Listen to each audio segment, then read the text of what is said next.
Olá! Quem nunca parou para pensar? Será que estamos vivendo nos últimos dias? Bom, hoje a gente vai mergulhar fundo num documento cristão que argumenta exatamente isso, que o fim da era está muito mais perto do que a gente imagina. Vamos analisar juntos os sinais, os cálculos e as profecias que sustentam essa visão de um evento iminente e transformador. E logo de cara, a mensagem central é de uma urgência que não dá para ignorar. Veja só essa citação. Não é uma sugestão, é uma afirmação. Essa ideia de que o tempo está se esgotando é, na verdade, o motor que impulsiona todo o argumento que a gente vai ver. E para a gente entender como se chega nessa conclusão, vamos seguir o raciocínio deles passo a passo. Primeiro, porque acreditam que o retorno é iminente. Depois, que sinais eles enxergam no mundo hoje? Como é que fazem um cálculo profético do tempo? O que seria o tal do arrebatamento? E, por fim, qual é o chamado à preparação? Certo, vamos ao primeiro ponto, então. A base de toda essa argumentação é a crença de que a segunda vinda de Cristo vai ser algo repentino, sabe? Totalmente inesperado para a maioria das pessoas. Essa analogia do ladrão é bem forte, né? A ideia é que o evento vai pegar o mundo de surpresa. Mas aqui tem um contraponto interessante no texto. Embora a hora exata seja um mistério, os fiéis poderiam reconhecer a estação, ou seja, a proximidade do fim, se observassem certos sinais. Tá, e que sinais seriam esses?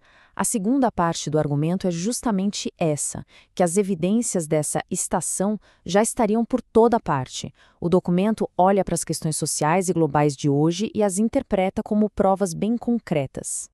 O interessante aqui é ver como a fonte detalha uma decadência moral bem específica. Coisas como o materialismo sem freios, a ganância, a corrupção, a quebra de autoridade na família, por exemplo. Tudo isso não é visto só como problema social. Para quem escreveu, são o cumprimento literal de profecias sobre os últimos dias. E além desses sinais sociais, o documento lista eventos globais que, bom, a gente reconhece das manchetes, né? Fome, guerras, desastres naturais, pandemias, eles não são apresentados como coisas aleatórias, mas sim como cumprimento direto de profecias bíblicas, reforçando aquela ideia de que o tempo está se esgotando. Agora o argumento fica mais específico. Sai da observação dos sinais para entrar num cálculo teológico.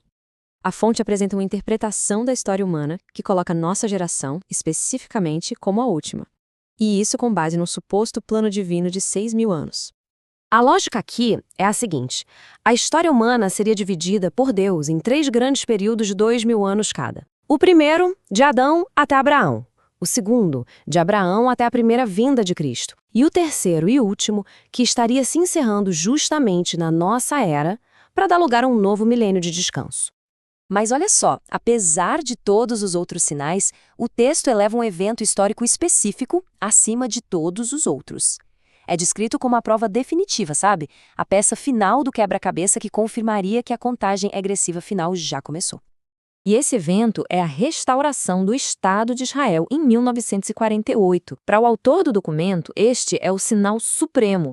É visto como o cumprimento de uma profecia-chave que teria dado o pontapé inicial para a última geração, aquela geração que, segundo a profecia, veria o desenrolar de todos os eventos finais.